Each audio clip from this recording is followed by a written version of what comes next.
কুরআনে কারীমের মধ্যে আল্লাহ বলেন ফাআম্মা মান তাবা ওয়া আমানা ওয়া আমিলা আমালান সলিহা ফায়ুবাদদিলুল্লাহু সাইয়্যাতিহিম হাসানাত। পয়গম্বর আল্লাহ কুরআনে কারীমের মধ্যে বলেন যারা তওবা করবে, ঈমানের হালতে তওবা যারা করবে, ঈমানের হালতে তওবা যারা করবে, আল্লাহ পাক রব্বুল আলামিন তওবাকারী বান্দাকে জীবনের সব গুনাহ আল্লাহ মাফ করে দেন। গুনাহ মাফ করে আল্লাহ শেষ করেন না, প্রত্যেকটা গুনার জায়গায় আল্লাহ নেকের দ্বারা ভরপুর করে দেন। সুবহানাল্লাহ। আপনারা কি দামি না? কোন দামি না? এই যে সুবহানাল্লাহ বলছেন, আল্লাহর নবী বলেন আমার উম্মতের কোন নারী পুরুষ যদি একবার সুবহানাল্লাহ বলে, কয়বার? একবার সুবহানাল্লাহ বলবি, আল্লাহর পয়গম্বর বলেন সুবহানাল্লাহ তুমি একবার বলবা, সাথে সাথে আল্লাহ তাআলা তোমার জন্য জান্নাতে একটা গাছ তৈরি করে দেবে। হয়ে গেছে, আর একটা গাছ লাগান। আরে আরেকটা গাছ লাগান। জয়বার বলবেন, আল্লাহর পয়গম্বর বলেন ওইটা গাছ, কত বড় গাছ আল্লাহ তৈরি করে দিবেন। একজন তাগড়া নওজোয়ান যুবক একটা তেজস্বী ঘোড়ার উপর সাওয়ার হইয়া, এই যুবকটা 1100 বছর পর্যন্ত ঘোড়াটা দৌড়াবে, এরপরেও গাছের ছায়া শেষ হবে না। নবী বলেন যদি সকালবেলা 100 বার বলতে পারো সুবহানাল্লাহ, কয়শবার? 100 বার যদি কোনো উম্মতের নারী পুরুষ যদি বলতে পারে, আল্লাহর পয়গম্বর বলেন আল্লাহ তাআলা তার আমলনামা, আল্লাহু আকবার, নবীর বংশের 100 গোলাম আজাদ করলে যে সওয়াব হয়, আল্লাহ তার আমলনামায় 100 গোলাম আজাদ করার সমান সওয়াব দান করবে। কয়জন আছেন নবীর বংশের 100 গোলাম আজাদ করতে পারবেন নি? এমনি তো দান খায়া গেছে গা, কথা কন না গা। পারবেন? তাইলে এই সুবহানাল্লাহ এখানে না আসলে বললেন নো। আজকে যারা আসে না এদের দুনিয়ার চিন্তা, এই বেটা জিন্দিগি বর এই চায়ের স্টলে বসে থাকতে পারবা, জিলাফির হোটেলে বসে থাকতে পারবা, দোকানে বসে থাকতে পারবা, আসবা গুনাহ মাফ করে দিব আল্লাহ। কেউ কয় বাড়িতে বসে তো শোনা যায়, আপনাদের এলাকায় যখন মুরগি ডিম নিয়ে বসে, সব ডিম কি বাচ্চা ফোটে নাকি? কিছু যখন কাঞ্জ হয়ে যায়, হয়নি? কোনটা কাঞ্জ? যে ডিমগুলো পাকার বাহিরে থাকে এই ডিমগুলো কাঞ্জ হয়ে যায়, পাকার ভিতরে যে ডিমগুলো থাকে এই ডিমগুলো থেকে বাচ্চা ওঠে। ও বাবা খেয়াল করে শুনেন, যারা বাড়িতে বসে কোরআন হাদিসের আলোচনা শুনবেন, হেদায়েতের পরিবর্তে কাঞ্জ হয়ে যাইবেন, পথভ্রষ্ট হয়ে যাবে। এই জন্য চলে আসুন এক রাত্রের জন্য, অল্প সময় চলে আসুন। এই দুনিয়ার জন্য পাগল হইছেন। নবী কি বলেন জানেন? قال رسول الله صلى الله عليه وسلم لو كانت الدنيا تعدل عند الله جناح بعوضة ما سقى كافرا منها شربة من شراب الدنيا। পয়গম্বর আরবি বলেন এই দুনিয়াটার দাম আল্লাহ তাআলার কাছে যদি মশা মাছির পাকা পরিমাণ হইতো, মশা মাছির পাকা এটা খুব দামি আপনার কাছে, অনেক দামি। মশা মাছির পাকা পরিমাণ যদি দাম হইতো, আল্লাহর নবী বলেন এই দুনিয়াটার দাম মশা মাছির পাকা পরিমাণ হইল, আমি আল্লাহ একটা কাফেরকে এক ডুব পানি পান করাইতাম না। তাহলে বোঝা গেল এই দুনিয়াটার দাম মশা মাছির পাকা পরিমাণ না। কথা বল না কেন? বুঝান না মনে হয়, বুঝান কথা। আরে মিয়া শুনেন, নবীজি রাস্তা দিয়া যাইতেছে, মরুভূমির প্রান্তর দিয়া যাইতেছেন সাহাবীদেরকে নিয়ে, হঠাৎ করে একটা মৃত বকরির বাচ্চা পয়গম্বর আরবি দেখতে পাইলেন। এবার আল্লাহর নবীজি গান, হে আমার সাহাবীরা, এই মৃত বকরির বাচ্চাটা কত টাকা দিয়া কিনবা? কিনা নিবা নাকি? সাহাবীরা বলেন হুজুর এই মৃত বকরির বাচ্চাটা মারা গেছে, মরার কারণে তার মালিক এটাকে এই জায়গায় ফালায় রাখছে। পয়গম্বর এই মরা বকরি বাচ্চাটার কোনো দাম নাই, এটার কোনো মূল্য নাই, এইটা কেন টাকা দিয়ে আপনার কাছ থেকে কিনে নিব, এটার কোনো দাম নাই, যার কারণেই তো মালিক এটাকে ফালায় রাখছে। আল্লাহর নবী বলেন দেখো দেখো এই পচা মরা পচা গান্দা বকরির বাচ্চাটার যেমন কোনো দাম নাই তোমাদের কাছে, এই দুনিয়াটার দাম আল্লাহর কাছে এমন নাই। এই দুনিয়ার যুবক ভাই, এ মুরব্বী বাবা, এ কোনো দুনিয়া নিয়ে ব্যস্ত আছো, এই দুনিয়াটার দাম কিন্তু আল্লাহ তাআলার কাছে। নবী বলেন লাউকা قال رسول الله صلى الله عليه وسلم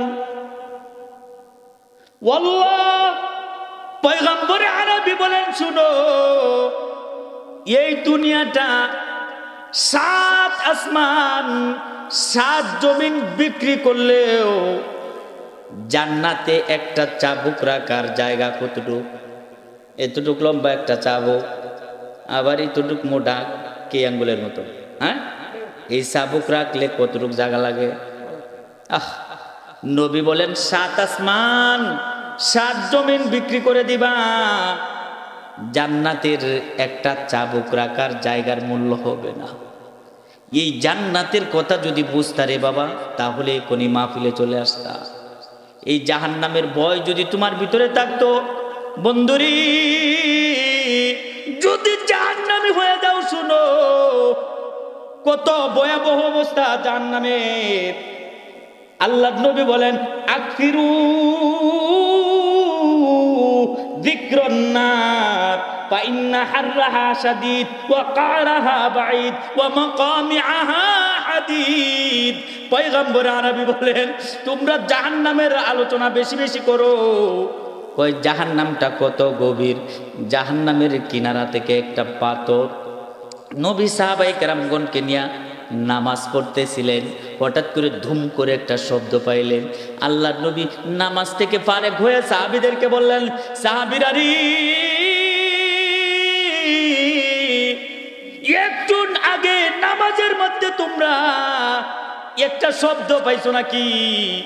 সাহাবীরা বলেন হ্যাঁ হুজুর, একটা শব্দ পাইছি।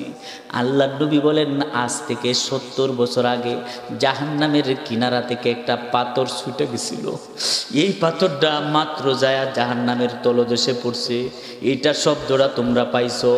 মিয়া যদি জাহান্নামের ভয় তোমার ভিতরে থাকতো, তাহলে তো এই মাহফিল থেকে দূরে থাকতা না। এই মাহফিলে যাবা, যারাই আসছেন বাবা খেয়াল করে শুনে, একটা মাসআলা শিখে ফেলবেন। একটা মাসআলা যদি এই মাহফিল থেকে শিখে যাইতে পারেন, আল্লাহর নবী বলেন 1000 বছর, ওই ব্যক্তি 1000 বছরও যদি হায়াত পায়, এই 1000 বছর সারা রাত্র যদি ইবাদত করে, সারা দিন যদি নামাজ পড়ে, কোনো দিন তাহাজ্জুদ কাজা নাই, ইবাদত করতে করতে 1000 বছর কাটায়া দিল। নবী বলেন একটা মাসআলা যদি কোনো বান্দা আমার কোনো উম্মতের নারী পুরুষ শিখতে পারে, 1000 বছর বেরিয়া ইবাদত বন্দিগি করলে যে সওয়াব হয়, আল্লাহ তার আমল নামায় 1000 বছরের সওয়াব দান করবে।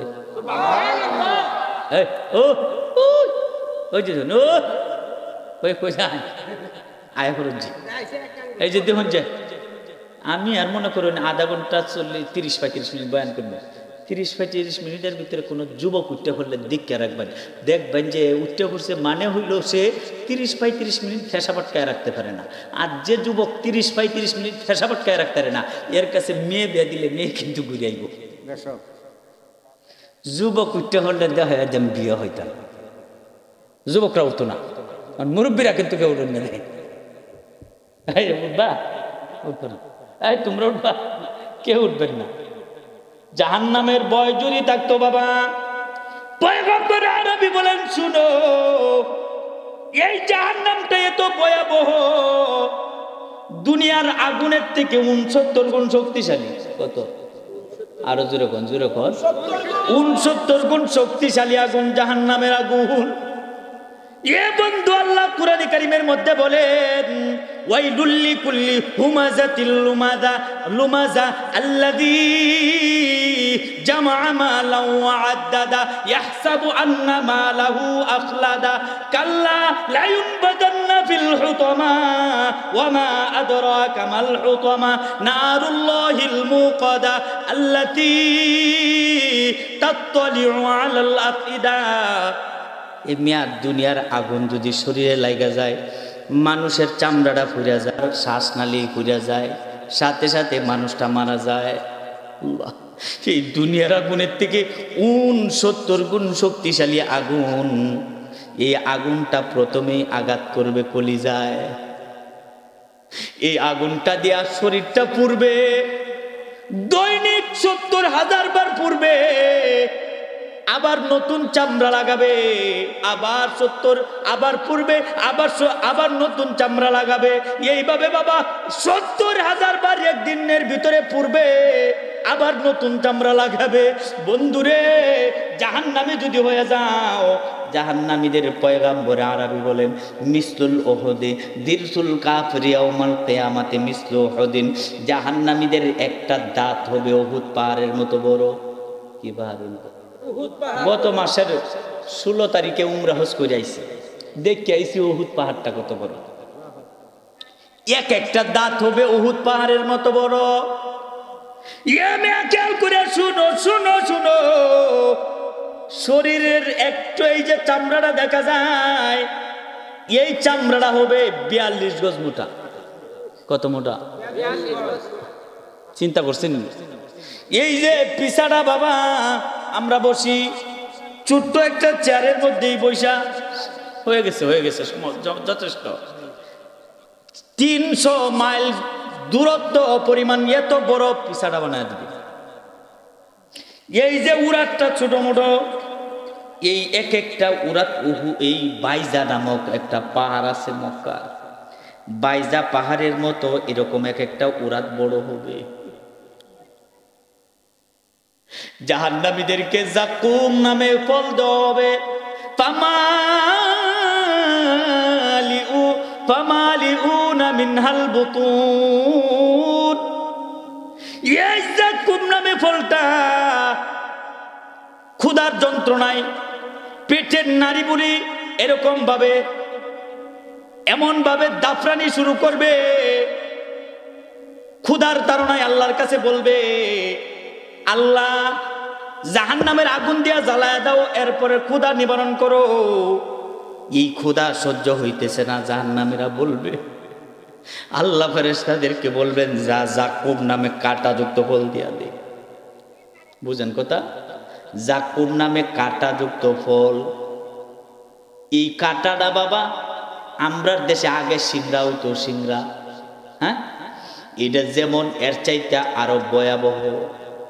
সিংড়া তো আপনি দা দিয়া কাইটা ভিতরের ডাবার করে খাইতে পারতেন, এইটা দা দিয়াও কাটা যাবে না, ভিতরেও কাটা আর কাটা। এমন যাকুম নামে ফল জাহান্নামীকে দেওয়া হবে, বেনমাজিকে দেওয়া হবে, বেরুজদারদেরকে দেওয়া হবে, গুনাহগারকে দেওয়া হবে, যারা আল্লাহর হুকুম নবীর তরিকা মতো চলে না, আল্লাহর হুকুম মানে না, ওদেরকে দেওয়া হবে। এই ফলটা মুখের ভিতরে দিবে, দুর্গন্ধের কারণে বাবা গালের গোস্তগুলো কইসা কইসা পড়ে যেতে থাকবে, এরপরেও সে ফেলবে না। যাকুম নামে ফলটা মুখের ভিতরে দিয়া পেটের ভিতরে দেওয়ার চেষ্টা করবে, গলাতে যায় যাকুম ফলটা বাজবে, কাটা আর কাটা। এবার আল্লাহর কাছে বলবেন, আল্লাহ ও মাবুদ, একটু পানি দাও, পানি। এই যাকুম নামক ফলটা গলায় যায় বাজলো, এখন তো এই ফল আর নিচের দিকে যায় না।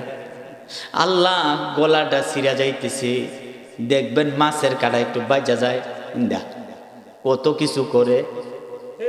হ্যাঁ, বাঙ্গা বাঙ্গা কথা। আপনার এলাকারই বক্তা আমি, এই যে হুজুর আমার উস্তাদ পিছনে বসে রয়েছে, এরই বাঙ্গা বাঙ্গা কথা বলতেছে, খারাপ লাগতেছে?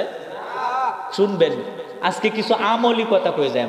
ফুলপুরের মাহফিল তো বাদ হয়ে গেছে, যদি আপনারা শুনেন ভালো করে কইয়াম ইনশাআল্লাহ।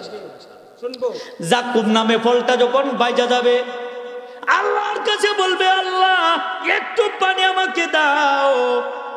এবার আল্লাহ জাহান্নামীদের সমস্ত রক্ত পুঁজ একসাথে গরম করাবেন। ফেরেশতারা জাহান্নামীদের রক্ত পুঁজ একসাথে গরম করিয়া এমন দুর্গন্ধযুক্ত পানি তৈরি করবেন রে বাবা। নবী বলেন, লাউ আন্না দালবান মিন গাসাকিন ইউহরাকু ফিদ দুনিয়া লান্তানা আহলুদ দুনিয়া। এমন দুর্গন্ধযুক্ত পানি এই জাহান্নামীকে দেওয়া হবে। নবী বলেন, ছোট্ট একটা বালতি দিয়া এক বালতি পানি যদি পৃথিবীর এক কিনারায় রেখে দেওয়া যাইত, গোটা পৃথিবীটা দুর্গন্ধ হইয়া গাছপালা তরুলতা সব নষ্ট হয়ে যেত। আপনি আমি দুনিয়াতে থাকতে পারবো না। এমন এমন দুর্গন্ধযুক্ত পানি জাহান্নামীকে দেওয়া হবে। এই দুর্গন্ধযুক্ত রক্ত পুষ্টার দেইকা চিৎকার করে কাঁদতে থাকবে আর বলবে, আল্লাহ গো, এই পানি কেমনে খামু? কিন্তু গলায় তো বিশাল বড় কাঁটা যুক্ত ফল বাঁধছি। এবার সে কি করবে? আরে বাবা খেয়াল করে শুনেন, এবার এই রক্তপুজের মতো দুর্গন্ধযুক্ত পানিটা বাবা, তেলের গাদের মতো দুর্গন্ধযুক্ত পানিটা যখন মুখে দিবি, দেওয়ার সাথে সাথে গালের গোশতটা এই দুর্গন্ধ এবং গরমের কারণে খইসা খইসা পড়ে যাইতে থাকবে। উপরের টুকটা মাথার উপরে উঠে যাবি, নিচের টুটটা বাবা নাভির নিচে নেমে যাবে, উপরে টুট মাথার উপরে উঠে যাবে। এরপরে গালের গোশত কইসা কইসা পড়ে যাবে। এরপরেও সে পানিটা ফেলবে না, এই পানিটা গলার ভিতরে ঢুকায়া দিবে। এ বাবা, এবার এই পানিটা যাওয়ার সাথে সাথে গলাটা পুড়িয়া একেবারে আঙ্গরার মতো কয়লা হয়ে যাবে। এরপরেও পানিটা ফেলবে না, এই পানিটা ওই দুর্গন্ধ রক্ত ফুসটা পেটের ভিতরে দিবে। পেটের ভিতরে দেওয়ার সাথে সাথে রে বাবা, নারী বুড়িগুলো চূর্ণ বিচূর্ণ হইয়া বাবা একেবারে পিছনের রাস্তা দিয়ে বের হয়ে যাবে। আগের যুগে মারানোর দরকার লাগতো, গরু দিয়া মারাইলে দেখতেন বাবা, একটা গরুরে মেরি কইতো আমরা দেশ। হ্যাঁ, এখানের গুলান বুঝতো না। হ্যাঁ, মেরি লাগে আপনার একটা মেরি আর কয়েকটা ঘুরতো, মেরি ডাক্তারে জাগাত ঘুরতো।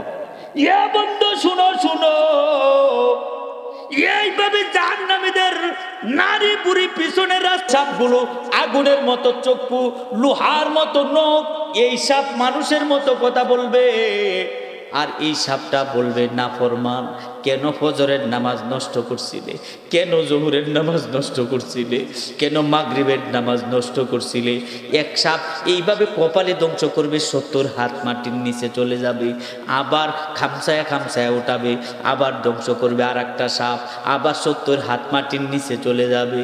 এ বাবা খেয়াল করে শুনেন, এমন ভয়াবহ বিচ্ছু থাকবে, এই বিচ্ছু একবার কামড় দিবে, আবারও 70 হাত মাটির নিচে চলে যাবে, কিন্তু লোকটার মরণ হবে না রে বাবা। খেয়াল করে শুনো, জাহান্নামের আগুনের ব্যাপারে আল্লাহর পয়গম্বর বলেন, উকিদা আলান নাসি উকিদা আলান উকিদা আলান নারি আলফা সানাতিন হাত্তা মাররাত সুম্মা উকিদা আলাইহা হাত্তা বিয়াদ্দাত সুম্মা উকিদা আলাইহা হাত্তা সুওয়াদ্দাত ফাহিয়া সাউদা আ মুসলিমা। পয়গম্বর আরবি বলেন, এ মিয়া শুনো, জাহান্নামের আগুনটাকে এত দুনিয়ার আগুনের থেকে 69 গুণ শক্তিশালী কেমনে বানাইছে জানোনি? আল্লাহু আকবার। ফেরেশতাদেরকে আল্লাহ বলেন, ফেরেশতারা জাহান্নামের আগুনটারে জ্বালায় রাখো। আগের যুগে যখন কয়লা দিয়া ইস্তারি দিত, কাপড় কয়লা দি ইস্তারির ভিতরে দিয়া হাত পাকা দিয়া বাউ দিত, আগুনটা মজবুত হওয়ার লাগে দিত না, মজবুত হইতো। যত বাউ দিত এতই মজবুত হইতো। এই যে কামারের দোকানে একটা কির আছে, এটা কি কয় আমরা এলাকায়? এই যে এটা করে না, দেন না, হ্যাঁ, হাওয়ায়, হ্যাঁ, এই যে হাওয়াটা বাবা কেন এভাবে ঠেঙ্গে লারা আর হেন্দে বাতাস যা, আগুন শক্ত হয়, বিশাল বড় লোহা একেবারে লাল টুকটকা হয়ে যায়, হয়নি? পয়গম্বর আরবি বলেন, জাহান্নামের আগুনটাকে আল্লাহ তাআলা বলেন, হে ফেরেশতারা 1000 বছর জ্বালায় রাখো। কয় হাজার? 1000 বছর জাহান্নামের আগুনটাকে ফেরেশতারা জ্বালায় রাখছে। এরপরে জাহান্নামের আগুনটার রং হয়ে গেছে লাল। ফেরেশতারা আল্লাহর কাছে বলেন, আল্লাহ, জাহান্নামের আগুনটাকে 1000 বছর জ্বালায় রাখছি, এই আগুনটার রং হয়ে গেছে লাল, এখন কি করবো? এবার আল্লাহ বলেন, হয় নাই, যাও যাও, আরো 1000 বছর জ্বালায় রাখো। 2000 বছর জ্বালায় রাখার পরে জাহান্নামের আগুনটা এত শক্ত হইছে, জাহান্নামের আগুনটার রং হয়ে গেছে সাদা সাদা সাদা। এবার আল্লাহর ফেরেশতারা আল্লাহর কাছে বলেন, আল্লাহ, জাহান্নামের আগুনটাকে 2000 বছর জ্বালায় রাখছি, এই আগুনটার রং হইছে সাদা, এখন কি করবো? এবার আল্লাহ তাআলা বলেন, ফেরেশতারা রে, হয় নাই, যাও যাও, আরো 1000 বছর জ্বালায় রাখো। হইছে কয় হাজার? 3000 বছর জ্বালায় রাখার পরে পাওয়া সাউদা, এই আগুনটার রং হয়ে গেছে কালো। দুনিয়ার আগুন জ্বালায় দিলে এই আগুনের রং হয় লাল বাবা, চতুর্দিকে আলোকিত হয়ে যায়। জাহান্নামের আগুনটা যত শক্ত হবে, যত মজবুত হয়েছে বাবা, তত কালো গুড় অন্ধকার। আল্লাহর নবী বলেন, সাবধান সাবধান, এই জাহান্নামের আগুনটা কিন্তু ভয়াবহ, সাবধান, নামাজ ছাড়বা না, এই জাহান্নামে যাইতে হবে, রোজা ছাড়বা না, এই জাহান্নামে যাইতে হবে, হজ ছাড়বা না, দুনিয়া হইলে এই জাহান্নামে যাইতে হবে, গীবত কইবা না, জাহান্নামে যাইতে হবে, শিকায়াত করবা না, জাহান্নামে যাইতে হবে, হারাম খাইবা না, জাহান্নামে যাইতে হবে, মিথ্যা কথা বলবা না, জাহান্নামে যাইতে হবে। বন্ধুরে, আলেমদের সাথে বেয়াদবি করবা না, জাহান্নামে যাইতে হবে। তাহলে এই জাহান্নাম থেকে বাঁচার চেষ্টা করবেন নি? করণ লাগবো। আল্লাহু আকবার। এই জাহান্নাম থেকে বাঁচার জন্য কিছু আমল এখন আপনাদেরকে আমি দিয়ে দেবো বাবা, কিছু আমল। নবী মুহাম্মদুর রাসূলুল্লাহ বলেন, কিছু আমল যদি করো তোমরা রে, এমন একটা আমল আমি দিয়া যাই। আল্লাহর নবী বলেন, তোমরা কারো উপর কোনো জুলুম করবা না, কাউকে কষ্ট দিবা না, বিশাল বড় বড় 2টা উটের মালিক তোমরা হয়ে যাইবা। এটা কেডা পছন্দ করো? সাহাবীরা বলেন, হুজুর, এটা তো আমরা সবাই পছন্দ করি। আল্লাহর নবী বলেন, সকালবেলা ফজরের নামাজের পরে মসজিদে বইসা মাত্র 2টা আয়াত শিখবা, অথবা আর একজনকে শিখাইবা। 2টা বিশাল বড় বড় উটের মালিক হইলে যতটুকু ফায়দা তোমার হইতো, আল্লাহ 2টা আয়াত শিখার কারণে তোমার আমলনামা ওই 2টা উটের চাইতে আরো বেশি সওয়াব আল্লাহ তোমার আমলনামা দান করবে। তাহলে শিখবেন 2টা আয়াত মসজিদে দেয়া। তাহলে আজকে থেকে নিয়ত করে লাইন, মসজিদে যাইয়া একটু সময় দিমু, 2টা আয়াত হুজুরের কাছে জিগামু, শিখমু। যদি শিখতে পারো, নবী বলেন, আরে মিয়া, শিখার চেষ্টা করো। শিখার চেষ্টা করতে পারলে, আল্লাহর নবী বলেন, চেষ্টা করতেছো, পড়তে পারতেছো না, আর কিন্তু চেষ্টা করতেছো, পারতেছো না, অনেক কষ্ট করে শিখছো, ধাক্কায়া ডেক্কায়া এরকম বাজ্যা যদি তুমি পড়ো, আল্লাহর নবী বলেন, যারা সুন্দর করে পড়তে পারে তারার যতটুকু সওয়াব হবে, তুমি যদি বাজ্যা ধাক্কায় পড়ো, আল্লাহ তোমার আমল নামা ডাবল সওয়াব দেবে। নিয়ত আছে, শিখবেন, এই আমলটা করবেন 1 নম্বরে। এই আল্লাহ হাদিসে কুদসিতে নবী বলেন, আল্লাহ বলেন, এই আমার বান্দারা, আমি আল্লাহ যত বড়,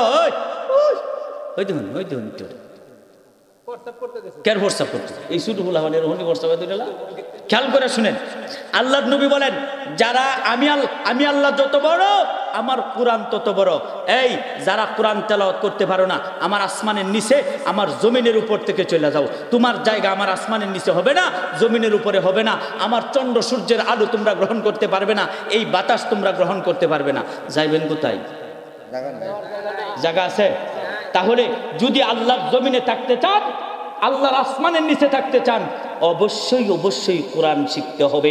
না শিখা কবরে যায় না। নবী বলেন, যার ভিতরে কোরআন নাই, যার পেটে কোরআন নাই, কাল বাইতুল খারিব, এর পেটটা, ওই মানুষটা একেবারে নির্জন, নিস্তব্ধ, একেবারে জনশূন্য ঘর, যে ঘরের মধ্যে পোকামাকড়ে বাসা বানাই, সাপ বিচ্ছু বাসা বানাই, জিন পরি বাসা বানাই, এই ঘরটাতে শয়তানে আখড়া বানাই। এই ঘর, যে ঘরে মানুষ থাকে না, এটার যেমন কোনো মূল্য নাই। যে পেটের ভিতরে, যে সিনাতে কোরআন নাই, ওই সিনা এবং ওই পেটের কোনো মূল্য নাই। তাহলে আজকে আপনারা যারা কোরআন পড়তে পারেন না, আমার এই বয়ান শুনে নিয়ত করে এলেন, আধা কাটা জমি দরকারও বিক্রি করে হলেও এই মাদ্রাসার মোহতামিম সাহেব অথবা আরেকজন হুজুর অথবা আমার উস্তাদ হাবিবুর রহমান সাহেব হুজুরের কাছে যায়া দেখেন কোরআনটা শিখতে পারেন কি না। কাজ হবে। এই ছেলে এই মেয়ে কেউ আপনার কবরে যাবে না। আপনি আজকে মরে যাবেন, কালকে আপনার সহায় সম্পত্তি নিয়ে বাগাবাগি নিয়ে মারামারি কাটাকাটি, ভাই বোনকে দেখতে পারে না, বোন ভাইকে দেখতে পারে না, ভাগনা মামাকে দেখতে পারে না, মামা ভাগনাকে দেখতে পারে না, আপনার সম্পদ নিয়ে ঝগড়া বিবাদ মারামারি কাটাকাটি কেউ কাউকে দেখতে পারবে না। আরে কার জন্য সম্পদ রেখে যাচ্ছেন? অথচ আল্লাহর কোরআন আপনি পড়তে পারেন না, কি নিয়ে আপনি কবরে যাইতেছেন? অথচ এই কবরটা আপনাকে দৈনিক 70 বার ডাকতেছে, ইয়া আব্দাল্লাহ আনা বাইতুদ দুধ, আনা বাইতুত তুরাব, আনা বাইতুল ওয়াহদা, আনা বাইতুল গুরফা। ওরে আল্লাহর বান্দা শুনো শুনো, আমি কবর কিন্তু সাপ বিচ্ছুর ঘর। 70 বার, 70 বার, কয়বার কয়?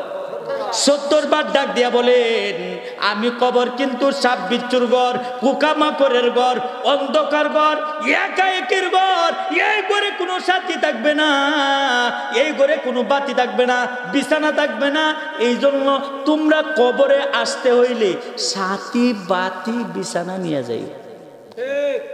সাথী বাতি বিছানা, এই সাথী বাতি বিছানা এইগুলো কি? ঈমান আর আমল। কোন কোন কোন কোন কি? ঈমান আর আমল ঠিক থাকবে, কবরে যায় এই সাথী ভাই লাগবে। কেডা সাথী হবে? ইয়াসমাউ ইয়াউমাল কিয়ামাতি আল কুরআন। কোরআন আপনার সাথী হয়ে যাবে। আপনার বিবি বাচ্চা কাল কিয়ামতের দিন আল্লাহর কোরআনে আল্লাহ বলেন, ইয়াউমা ইয়াফিরুল মারউ মিন আখিহি ওয়া উম্মিহি ওয়া আবিহি ওয়া সাহিবাতিহি ওয়া বানি।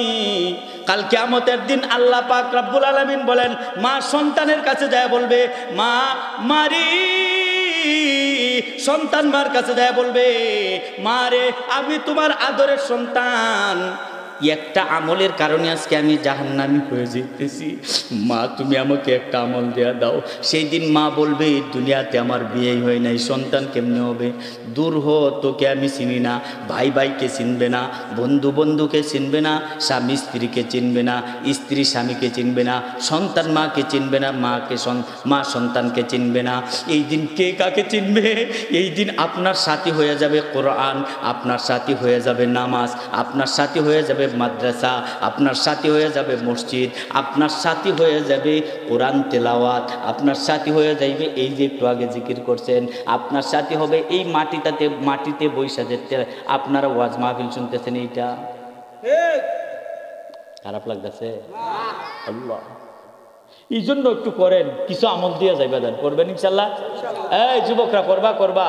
ক্বালা রাসূলুল্লাহ সাল্লাল্লাহু আলাইহি ওয়াসাল্লাম, পয়গম্বর আরবি বলেন, শুনো, আমার উম্মতের কোন নারী পুরুষ যদি সকালবেলা ফজরের নামাজের পরে আউযু বিল্লাহিস সামিউল আলিম মিনাশ শাইতানির রাজিম, এই আউযু বিল্লাহটা 3 বার পড়ে সূরা হাশরের শেষ 3টা আয়াত যদি পড়তে পারে, আল্লাহর নবী বলেন আল্লাহ তাআলা তার জন্য 70,000 ফেরেশতা নিযুক্ত করে দিবেন।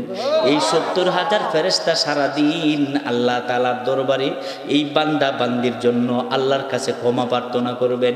70,000 ফেরেশতারে আপনি কামলা লয়ে লাইছেন, আপনি 3 বার আউযু বিল্লাহিস সামিউল আলিম মিনাশ শাইতানির রাজিম পড়া সূরা হাশরের শেষ 3টা আয়াত পড়লেন, আপনি 70,000 ফেরেশতারে কামলা লইছেন।